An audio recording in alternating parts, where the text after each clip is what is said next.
CISCE ने एक छोटा लेकिन काफी प्यारा अपडेट दिया है उन तमाम बोर्ड स्टूडेंट को जो इस बार बोर्ड एग्जामिनेशन में भाग ले रहे हैं या इवन क्लास 6 ऑनवर्ड पढ़ रहे हैं। उन स्टूडेंट के लिए बेनिफिट है 6 to 8, 8, 9, 10th, 11th, 12th। तो आईसीएसई एंड आईएससी के बोर्ड स्टूडेंट का इनसे कैसे फायदा है या क्लास 9th और क्लास 11th के स्टूडेंट का। यदि आप साइंटिफिक इन्वेंशन की जानकारी रखते हैं, ऐप को डेवलपमेंट करते हैं, रोबोटिक्स में आपकी जानकारी है, इवन स्पोर्ट्स में आपका इंटरेस्ट है, या फिर किसी तरह के किसी भी एक्स्ट्रा करिकुलर एक्टिविटीज जिनमें आप भाग ले सकते हैं, भाग लेते हैं, आपका इंटरेस्ट है, सब्जेक्ट पर पकड़ है, या उसमें अपने एक्सपर्टीज को दिखला सकते हैं। यहाँ पर मैं वीडियो गेम खेलने की बात नहीं कर रहा हूँ, जिससे कि स्टूडेंट की क्रिएटिविटी फोस्टर होती है, जिससे कि समाज का भला हो सकता है, जिससे कि स्टूडेंट को फिजिकल फिटनेस की पहचान मिलती है, जिससे कि मेंटल फिटनेस और सोशल वायबिलिटी की जानकारी मिलती है। उन तमाम चीज़ों से जिससे कि स्टूडेंट का और समाज का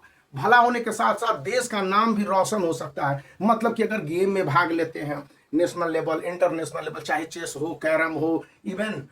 जिसको गवर्नमेंट ऑफ इंडिया रिकॉग्नाइज करती हो, कुश्ती हो, मुक्केबाजी हो, रेसलिंग हो, तो इन तमाम क्वालिटी वाले स्टूडेंट हैं, इनको बोर्ड एग्जामिनेशन में काफ़ी बेनिफिट मिलेगा। यही नहीं, स्कूली लेवल के एग्जामिनेशन में बेनिफिट मिलेगा। अब ये बेनिफिट किस रूप में मिल सकते हैं? क्या मार्क्स के रूप में मिल सकते हैं? क्या स्टूडेंट को सब्जेक्ट में एक्सक्लूजन के रूप में मिल सकते हैं? मतलब सब्जेक्ट में अगर वो पार्टिसिपेट नहीं करते तो वहाँ पर उनको कुछ बेनिफिट मिल जाएगा, या उन्हें एग्जामिनेशन में बेनिफिट मिल जाएगा, मतलब कि एग्जामिनेशन में वो बच सकते हैं, या एग्जामिनेशन में कम मार्क्स लाए तो भी उनके अच्छे मार्किंग और स्कोरिंग और रैंकिंग को ध्यान में रखा जा सकता है, या उनके लिए सर्विस वगैरह को लेकर भी कोई जानकारी है। तो यहाँ पर कहा गया है कि सीआईएसई गवर्नमेंट ऑफ इंडिया और नेशनल एजुकेशन पॉलिसी 2020 के तहत जो प्रोविजन किए गए हैं उसमें ऐसे स्टूडेंट पर्टिकुलर स्कूल से भाग ले रहे हैं, स्टेट लेवल पर भाग ले रहे हैं, डिस्ट्रिक्ट लेवल पर भाग ले रहे हैं, और उनकी इस तरह की क्वालिटी या क्षमता है, तो उनके लिए बहुत सारे प्रेफरेंसेज हैं।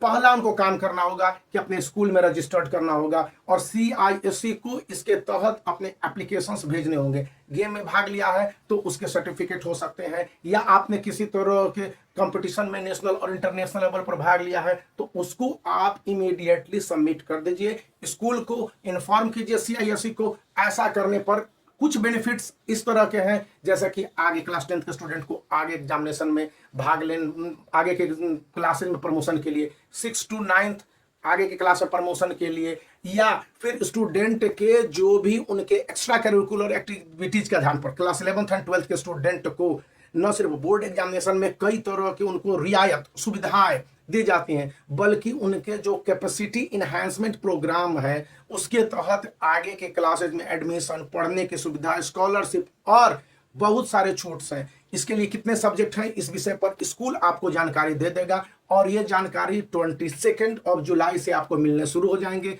लास्ट डेट वैसे तो बताया गया था पहले कि 31 जुलाई है, लेकिन अब इसको बढ़ा के आगे कहा गया है कि 17 अगस्त तक स्टूडेंट है इसके लिए अप्लाई कर सकते हैं, जो कि काफ़ी प्रॉमिसिंग है। तो आप अपनी पहले इन्फॉर्मेशन दे दीजिए और उसके बाद कौन से अचीवमेंट होते हैं देखिए। और इसी बीच यदि बोर्ड एग्जामिनेशन की तैयारी में जुटे हुए हैं तो आपके आईएससी के लिए 10 ईयर सॉल्व क्वेश्चन पेपर जो सभी सब्जेक्ट के हैं, main subject physics, chemistry, biology, mathematics के साथ साथ इंग्लिश, हिंदी और फिजिकल एजुकेशन है, जिसको कि सीआईएससी के मार्किंग स्कीम के साथ दी गई है, तो आप इस पर भी विचार कर सकते हैं। वीडियो को लाइक कर सकते हैं, चैनल को शेयर कर सकते हैं, सब्सक्राइब करना है।